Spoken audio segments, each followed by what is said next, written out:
Assalamualaikum warahmatullahi wabarakatuh. Perkenalkan, kami dari kelompok 17 ingin mempresentasikan mengenai regulator teknologi dari perusahaan Lexar. Sebelum itu, izinkan saya selaku moderator untuk memperkenalkan anggota dari kelompok kami. Yang pertama ada Afra Afia Ayasi, selanjutnya ada saya sendiri yaitu Anissa Yuniarti, selanjutnya ada Mardendi, dan terakhir ada Muhammad Nurafi. Untuk materi selanjutnya akan dibacakan oleh Mardendi. Untuk itu saya Baik, terima persilakan. kasih. Terima kasih Anissa Yuniarti. Di sini saya akan membacakan mengenai pengenalan regulator teknologi. Apa itu RegTech atau regulator teknologi? RegTech yang merupakan singkatan dari regulator teknologi menurut Institute of International Finance atau IFF, IEF adalah the use of new technologies to solve regulatory and compliance requirements more effectively and efficiently. Michael Baker et al. 2020. Dengan kata lain, RegTech adalah penggunaan teknologi informasi oleh lembaga keuangan untuk melaksanakan fungsi tata kelola, pengawasan, pelaporan, serta kepatuhan dalam melaksanakan usahanya secara lebih komprehensif dan efisien. RegTech dibuat agar lembaga keuangan dapat mengkonfigurasi dan mengintegrasikan regulasi yang relevan secara lebih cepat, akurat, dan dinamis. Next. Nah, di sini kita mengenal Lexar. Apa sih Lexar itu? Lexar.id merupakan startup yang membantu perusahaan rintisan lainnya dan UMKM mengurus persoalan hukum di Indonesia.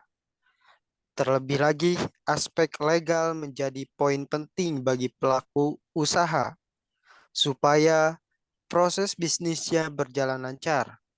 Untuk itu, Lexar mengusung jargon mempermudah proses administrasi legal bagi pelaku usaha. Layanan seperti ini dibutuhkan oleh para pembisnis pemula atau startup yang belum berpengalaman.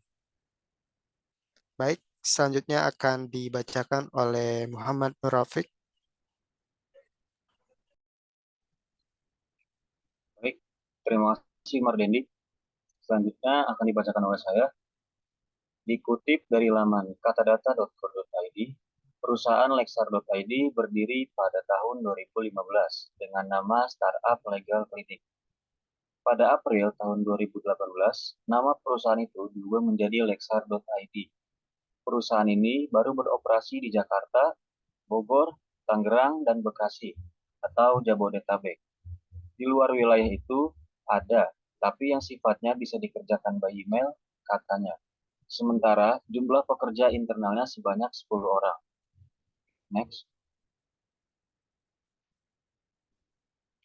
Selanjutnya, produk-produk yang ditawarkan. Produk-produk yang ditawarkan antara lain yang pertama ada pendirian perusahaan. Pendirian perseroan terbatas dengan perizinan berusaha yang lengkap diperlukan untuk dapat mengembangkan usaha Anda. Yang kedua ada pendaftaran merek. Mengalami masalah dalam melindungi brand Anda. Kami dapat membantu melindungi merek dagang Anda agar Anda dapat lebih fokus melakukan pemasaran tanpa harus cemas. Ini konsultan hak kekayaan intelektual berlisensi. Yang ketiga ada bantuan ekspatriat. Kami membantu orang asing yang berencana untuk bekerja di Indonesia.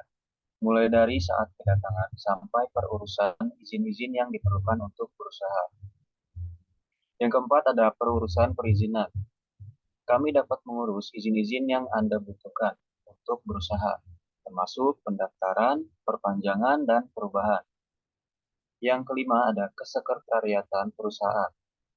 Kami menangani dokumentasi hukum internal perusahaan, RUPS tahunan dan RUPS luar biasa, persetujuan Dewan Komisaris, dan dokumen hukum lainnya. Yang keenam ada bantuan hukum terpadu.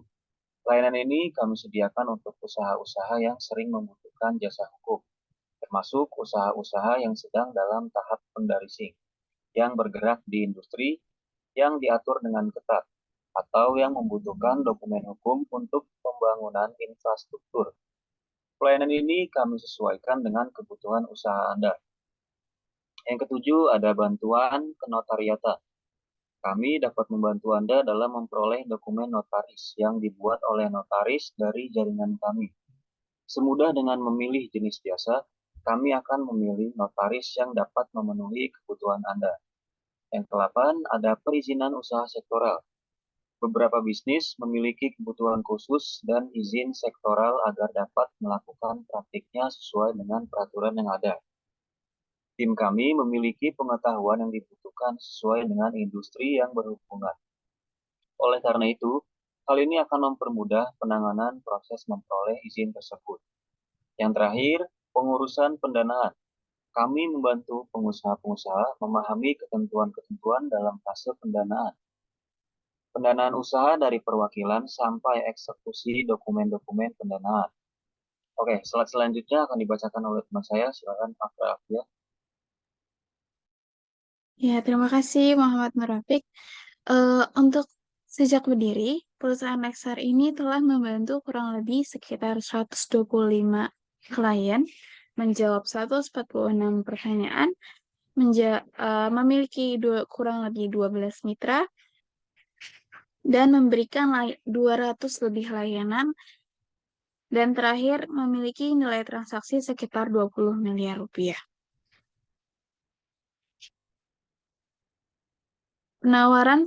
Selanjutnya, penawaran. Perusahaan Lexar adalah perusahaan yang menawarkan jasa bantuan hukum atas pendirian, perizinan, dan bantuan kenotariatan. Pendaftaran merek yang semua proses dilakukan secara online. Beberapa hal tersebut membuktikan bahwa Lexar memiliki penawaran secara regulatory compliance automation, di mana Lexar mendukung peraturan, interpretasi, dan perubahan dari peraturan yang mungkin akan datang. Area operasionalnya, kantor pusat startup Lexar ini beralamat di Jalan Wahid Hashim, nomor 10D, Kelurahan Kebon Siri, Kecamatan Menteng, Jakarta Pusat. Untuk daerah layanan perusahaan Lexar yaitu beroperasi pada daerah Jabodetabek dan Kota Bandung. Untuk slide selanjutnya, saya kembalikan kepada moderator Anissa Yuniarti. Silakan. Terima kasih, Afra. Selanjutnya, saya akan menjelaskan mengenai referensi-referensi informasi yang kami peroleh selama membuat presentasi ini. Pertama, dari website Lexar sendiri, yaitu lexar.id.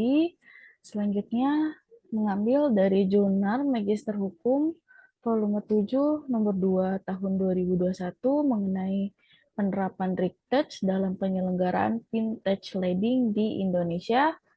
Selanjutnya ada dari website katadata.id, dan terakhir ada dari dailysocial.id. Ya, next.